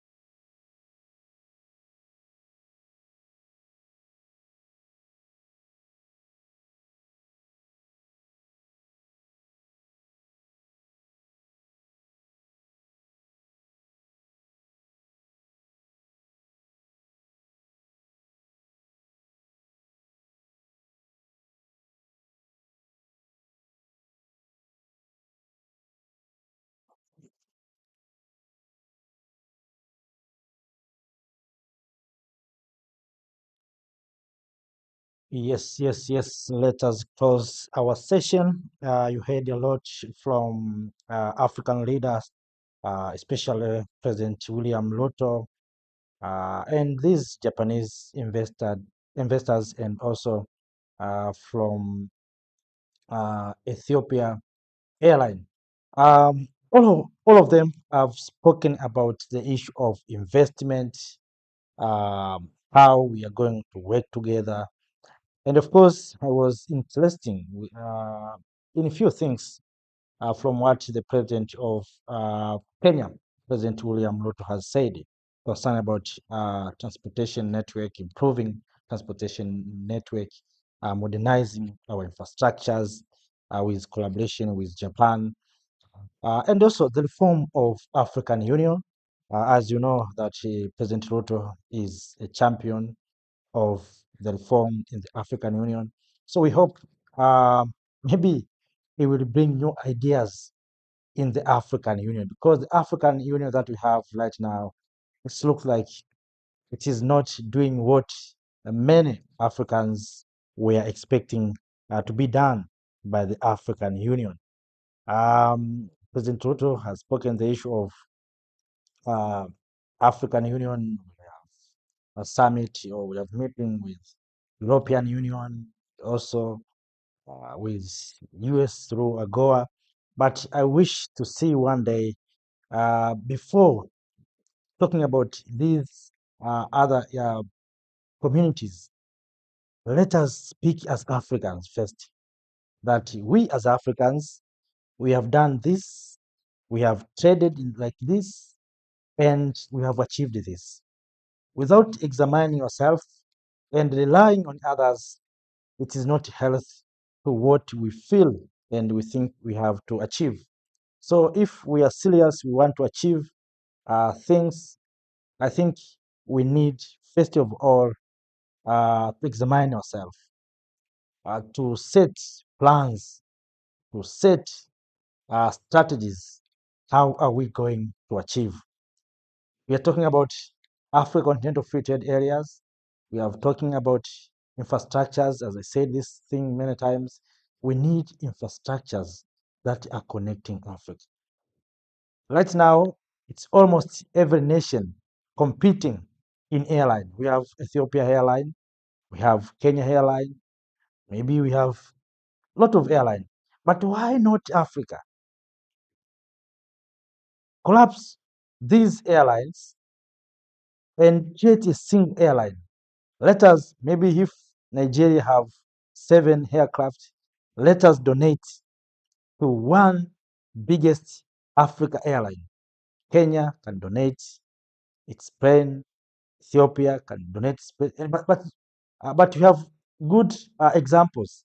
Ethiopia is doing very well in airline. We can say, you Ethiopia, you have done well in airline. So let us, we the rest, contribute our planes to you, and it's your responsibility to learn this company, African company. The same to minerals. We can say we have some countries that have done well in minerals. We can bring those countries together and give them mandates that go and learn this thing. The same to infrastructures.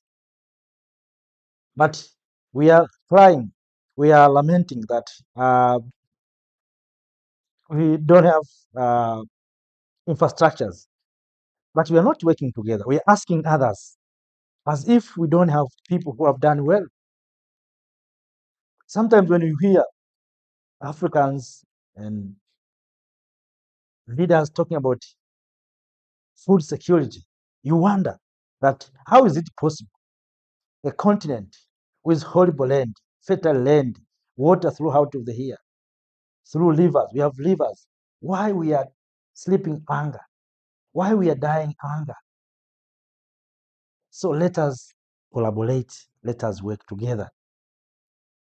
Investors, we need them, but investors cannot feed us. If we think there are investors who is coming to feed us, there's no such kind of investor. All these investors are coming to create money, to make business. So Africans, we need to move out of thinking that investors is all solution, is everything that we need. We need investors, but without also investors, we can move forward. Let us create African investors. You know, in this last uh, session, you saw President Ruto, but you didn't see any other president. The rest are directors of companies. This is what we. So president is sharing ideas with directors. We want directors to share ideas. So we are going to talk about business. Where is African business, men and women? What we are doing is to invite politicians. And this is the problem that we have. I saw in many of our summits. Of course, those who are going to negotiation, those who are going on the rooms of discussions, many of them are politicians, are not business men and women. And the challenge that we have in the continent of Africa, these leaders, some of our presidents, they call themselves leaders. At the same time, they're calling themselves businessmen and women. They're doing business. So when it comes for businessmen and women to engage with fellow businessmen and women in other places, it's our leaders, politicians. Why? Because they are also doing businesses in the continent of Africa instead of giving opportunity to other people. If I have an opportunity to lead this continent, I can say, who is a leader? Please, if you want to be a businessman or women, you have to choose whether you are going to be a leader, to lead a nation, or to be a president, or you are going to be a business. Choose one. You cannot, at the same time, becoming a leader or a president, and at the same time, you are a business. It is impossible because you are using people, but in legal sense, it is impossible. We want leaders, politicians to give opportunity to others. Because you see, as I said in this last session, you see it's only one president, President Ruto, and the rest are directors. So where is African directors? We want African businessmen and women to engage with Japanese businessmen and women. That's, I think, will make health to what we think. If we talk about continental free trade areas, where is our African entrepreneurs? Are they knowing? You know, we have discovered this. And if I'm lying, you can correct me. Many of our people, especially those who are living in municipalities, in rural areas, they know nothing about Africa Continental Free Trade Area. Even these middle income entrepreneurs, they know nothing about Africa Continental Free Trade Area. These things are remaining in the hands of politicians, leaders, and it is not dropping to the bottom level. We are talking about continental free trade area. How many normal citizens understanding Africa continental free trade area? It's about businessmen, and especially those who are in high ranking. So we need to give this knowledge and education to our people. From schools, we need to transform our curriculum to teach our young men and women that there's an opportunity there in Nigeria, there's an opportunity in South Africa. Right now, as I speak to you now, there's something that has shocked the Africans. You know that South Africa took Israel to the ICJ, but a neighboring country, Zambia, has opened the embassy of Israel. Of course, even Zimbabwe have opened it. I don't mean that we don't need to open embassy. We don't. I'm trying to show you how we have not speaking with one voice. South Africa took Israel to ICJ. Others are opening embassy. So it looks like Israel will see a neighboring country of South Africa is better than South Africa. Why? Because South Africa took it to ICJ. So you see double standard, and that's where we lose as Africa.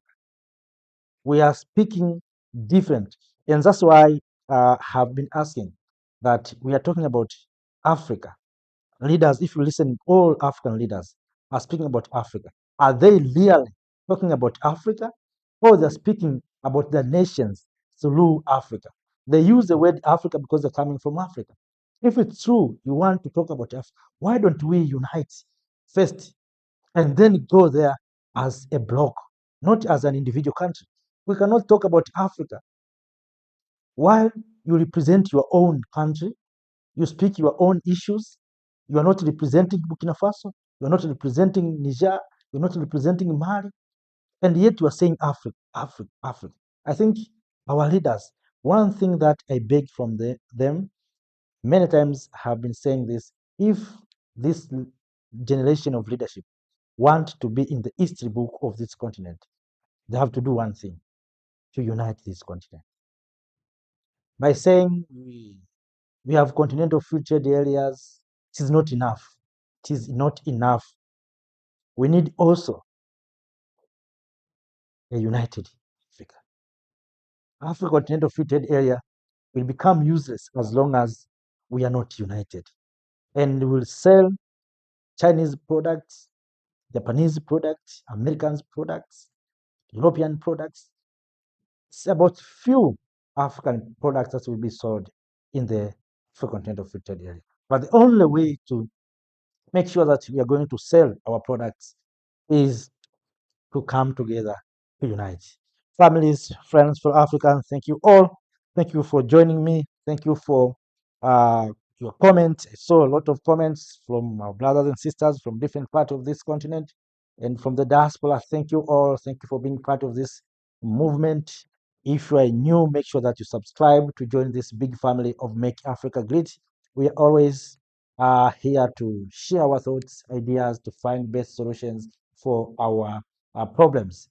We believe in African solutions for African problems. So if you believe in that, let us continue to share our videos, share our thought, ideas, and also let us continue to preach peace, love, and unity.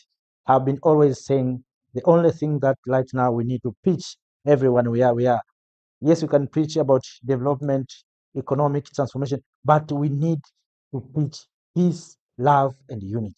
These three things are the main pillars of our success. If Africa want to succeed, let us preach peace. Through peace, we will love one another. Through love, we will come together, we will unite.